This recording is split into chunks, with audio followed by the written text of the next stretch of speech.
Welcome to Health Industry Hub. I'm your host, Rosalina, and joining me today is Bob Proulx, who is the CEO of Imagion Biosystems, an organization that's focusing on high sensitivity and safer imaging technologies for cancer detection. Thanks so much for joining me. Yeah, thanks for the opportunity. Now, of course, the high rate of cancer that we see around the world and the $170 billion that is spent globally in 1 year on cancer or in this area of oncology is absolutely compelling early innovators to look at early diagnosis. So from Imagion Biosystems' perspective, what are the unmet clinical needs that you are focusing on addressing? Yeah, so historically, there's been a big gap between screening tools, such as mammograms or blood-based tests like PSA for men for prostate cancer, and the actual diagnosis. Up till now, diagnosis has always required a biopsy of some kind. We go in, we have to excise some tissue, and then we go look for the pathology of the tissue and determine whether it's cancerous tissue or not. And we're all familiar, and there's, I should say that imaging technologies have tried to fill that gap, but whether it's CT or MRI or X-ray or ultrasound, they can give you good visualization of the tissue, but they can't tell you with what they see is benign or malignant, right? They say there's a suspicious lesion and now we need to go do a biopsy. And so the gap has always been there is, can we find a way to non-invasively determine, in fact, that we've got cancerous tissue? We're all familiar with a woman's mammogram. You see a spot. Is it a benign fibrotic mass, or is it actually a cancerous breast cancer of some kind? So we think that the unmet need there is to have the molecular specificity that you get, for example, with pathology, but with an imaging agent. So if we can couple cancer-specific targeting ligands to imaging agents, now we have a way to say if what I see in my image is actually a cancer or not. And then we can maybe reduce the number of biopsies, because we'll do biopsies on only those that we've non-invasively confirmed. In fact, we have something to worry about there. So we see a gap between the screening methods and the pathology from biopsies, and we're hoping that we can close that gap by being able to be more molecularly specific with the imaging tools. And I'm sure from a patient and obviously clinical perspective, non-invasive is would be the best case scenario for these patients who are already going through a really difficult, challenging time within their lives. Right. Now, Bob, Australia has a reputation for clinical trials excellence. In fact, a lot of companies come to Australia for their early phase clinical trials for a number of reasons. That we have amazing experts here. There's, the robustness of the data.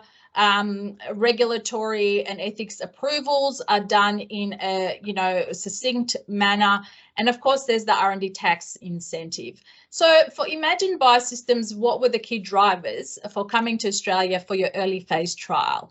Yeah, so we were clearly attracted to the favorable regulatory environment and the streamlined ethics process there. Since this was our first time testing our imaging agent in human subjects, we felt time was our most critical factor, right? And so taking advantage of that streamlined approach that Australia offers, if we had tried to do the same study in the United States, it would have taken much longer for us to make the material. It would have been more expensive, and we would have started the study much later than we did in Australia. So we were most attracted by that streamlined process. Of course, we were also fortunate because unlike most phase 1 studies that look at healthy volunteers strictly from a safety perspective, we had a pretty good inkling that our product was not likely to have problems from a safety perspective, because there's a lot of history of use of iron oxide in human subjects. But we really needed to get some data on whether or not it was going to function as an imaging tool the way we would anticipate. So that meant that we have to not just do healthy volunteers, but we actually needed newly diagnosed breast cancer patients. And so that meant that we needed clinical sites and investigators that were experienced in recruiting actual patients into studies, and particularly in breast cancer. And so we've been very fortunate that we had 4 sites across Victoria, Queensland, and New South Wales with experienced investigators that could get on board with us to help us recruit breast cancer patients into our study. And so we've been quite pleased with, how that's all shaped out for us to get started with this small study. It's a small study, but we got started last year, and we're able to, get the study going. Can you maybe expand a little bit, share with us what your technology is about? Yeah, so we're a non-invasive imaging tool, as I said. So the idea here is that we're going to take particles, magnetic nanoparticles that have been coupled to cancer-specific targeting molecules to try to tag the cancer and then detect the cancer using the imaging tools. So in this breast cancer study, we're taking patients who have been diagnosed with breast cancer, and we want to know, has the breast cancer spread to the lymph nodes? Normally, for a breast cancer patient, you want to know, is it metastasized to the lymph nodes? So our study is designed to try to see if we can use our imaging tool to identify those patients that have metastatic disease versus those that don't. And so we've been very fortunate through our study sites that we just recently reported some interim results for the first 5 patients. And we've demonstrated so far that there's no safety issues with the imaging agent. And even though it's too early to say whether the imaging agent is being effective, our initial observations are giving us a good indication that, that this is moving in the right direction, so to speak, and that we should continue the study. We're aiming to try to get to between 10 and 15 patients, and so we're going to continue the study. But based on what we've seen so far, we're already starting to make plans towards what the next steps for the studies might look like. COVID-19's actually impacted many clinical trials within Australia and globally as well. In fact, a new report that was released within Australia indicated that for some companies, up to 90% of their clinical trials were put on hold during the last couple of years. And it wasn't just the lockdowns itself, but there were actually patients were unwilling to go in to these hospitals and centres for the data collection, also because they were afraid to be out there. So for Imagion Biosystems, how has COVID-19 impacted your trial recruitment and where to next? Yeah, so I'd say we're no different than all the other companies trying to undertake clinical study during this pandemic time. It's true that we've been impacted by same kind of thing, patients being, firstly in Australia, patients not even having access to breast screening, right? So if you don't get screened, you're not diagnosed. If you're not diagnosed, we don't know about you and we can't recruit you into the study. So, I mean, that was the first thing. Once people started to get screening again, now you still have concerns about whether they want to be able to go into the hospital and expose themselves to participate in a voluntary study of some kind. That being said, our clinical investigators have continued to try to recruit patients. They've been very good at working with us. And as I said, we've been very pleased with the results we've had so far. And we're hoping that things will start to open up a little bit more this year, but I would say we're no different than everybody else, except insofar as we didn't have to put the study on hold altogether. We've persevered through this, been a little bit slower than we would all anticipate at the beginning, but we did get the study started. We're getting interim results, and we're encouraged by the results that we're seeing. Now, I note that Imagion Biosystems is looking at some other preclinical initiatives, including in the area of prostate cancer. Interesting within Australia that recently the government's announced funding for PSMA PET for patients with prostate cancer to help access and early diagnosis, of course. Now, there are several companies within this space you may be aware of already. However, there are some challenges from an access perspective to PET imaging. So not everywhere within Australia has PET imaging options, especially when you look at, non-metro areas. So from Imagion Biosystems perspective, what are the unmet clinical needs and access needs that you would like to address? Yeah, so we've always said that the breast cancer study that we're doing and the HER2 breast cancer imaging agent is the first product in what we hope to be a portfolio of imaging agents, and that it was important to get started and get into the clinic with that one because it would be the first proof of principle that a targeted magnetic particle can actually work as a non-invasive imaging tool. And now that we've made progress with that, and we didn't want to spend a lot of money trying to build a big portfolio in prostate cancer or ovarian cancer or some of the other cancers until we had good evidence that the first one looked like it was going to, move in the right direction. Now that we've started to get into the clinic and starting to get those data, we've started to put a little bit more coal on the fire, so to speak, in these other preclinical areas, and prostate cancer being one of the biggest markets globally, right? And so even though that there are PET tracers sort of already out there with this field, it bodes well from our perspective, very much because of exactly what you pointed out, which is PET imaging isn't going to be accessible to everyone on a global basis. I'd say actually Australia is very far ahead of the curve compared to other countries in adopting PET imaging. It's not nearly as well adopted in the United States. There are huge cost issues in comparison in the United States to Australia. Europe is a little bit closer to Australia in terms of implementation. But if you go to places like India or China, there are huge portions of the population that don't have access to PET imaging. So even though Australians might think, wow, it's a crowded market already with PET tracers, on a global basis, there's a huge opportunity for a non-invasive imaging tool using, for example, MRI or our relaxometry technology that could serve those populations, and whether that be in prostate cancer or ovarian cancer, we see all the work being done in PET imaging as boding well for the fact that targeted imaging tools, molecular imaging tools, are really going to be the wave of the future. And this is exactly, going back to my first question, why it's so important to look at these, high sensitivity and safe imaging opportunities or imaging technologies that are going to help the early diagnosis of cancer to reduce this global burden that we already discussed. Now, Bob, the commercialization ecosystem has changed vastly in the last few years, especially within pharma and medtech companies, where the large companies have really stepped away from their internal R&D pipeline, and they're focusing more on, early innovators by horizon scanning and seeing how they can partner and collaborate with these organizations. So do you see this as a similar roadmap for Imagion Biosystems? Yeah, I do.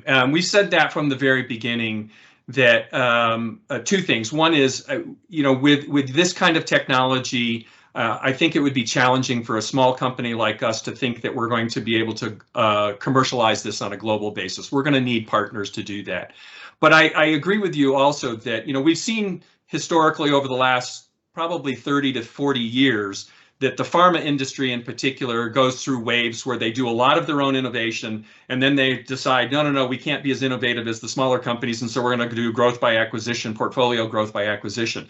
Well, I think the med tech and the device companies are in a similar situation, right? It becomes very hard to be innovative when your engineering teams and all that are fully entrenched in defending the position that you already have built with your existing technology. And so you do look to the outsiders, smaller companies, to be more innovative and bring things into the larger organizations.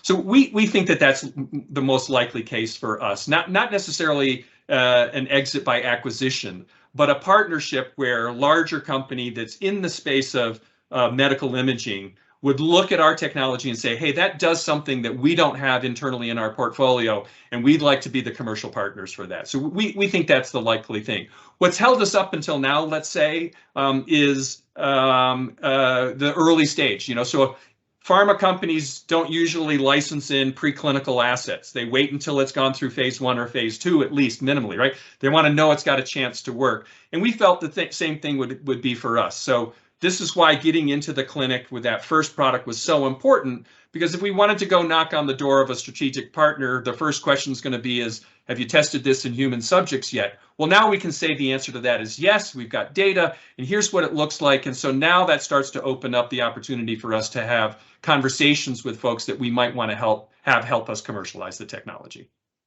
And it's interesting, there's, that we see more and more innovation executives within this, across these pharma and medtech companies, especially the larger ones that are within Australia as well, Bob. So globally, of course, but within Australia as well, where they're looking continuously at this horizon scanning for early innovators like Imagion Biosystems.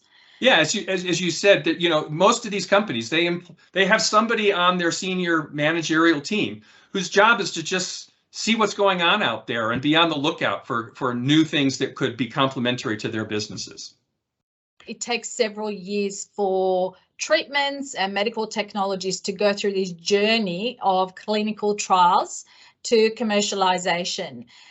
Bob, from your perspective, what makes you excited when you think about the future of the healthcare ecosystem, and also what opportunities there are for Imagion Biosystems to enhance patient care? So I think there's probably a couple things I would say here, Rosalina. One is having gotten into the clinic, been able to administer our product as an investigational product into actual breast cancer patients and starting to see real data from real patients has been very encouraging. I mean, it was a long time coming to get to that point, but now we've got evidence that suggests that we need to continue to move forward with this. Again, I think it's a little too early to say how effective it might be, but it's indicating that we should continue on this journey. That's from my perspective, that's the number one thing.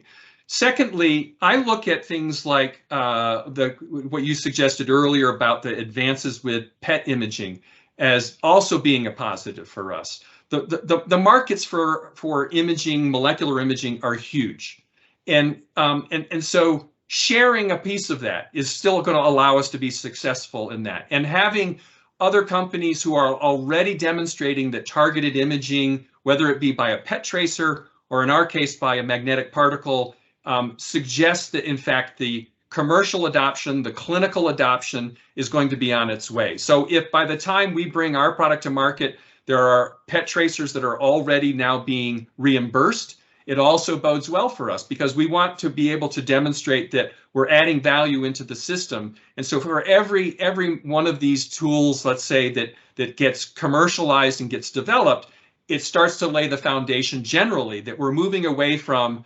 non-specific imaging, where I see a spot and say that looks suspicious, to actually saying, no, we have tools now that can actually tell us whether or not that patient has prostate cancer or ovarian cancer. So I think in general, we're finally getting to that stage where maybe we can start to fill that gap that I described at the very beginning. And I think that Imagion Biosystems will have a very good opportunity to do that with a biosafe magnetic particle-based approach compared to the PET tracers that are also being developed. Certainly, the high sensitivity, safer medical imaging that you are producing is really a game changer as we move forward in this area of early diagnosis for cancer patients, which again is really imperative to reduce this global burden of cancer diagnosis and the incredible cost that is globally upon us for that. So exciting times ahead, Bob. Thank you so much for joining me today at Health Industry Hub, and it's fascinating to hear how forward Imagion Biosystems has come in these last couple of years. It's been my pleasure, and I very much appreciate the opportunity to speak with you.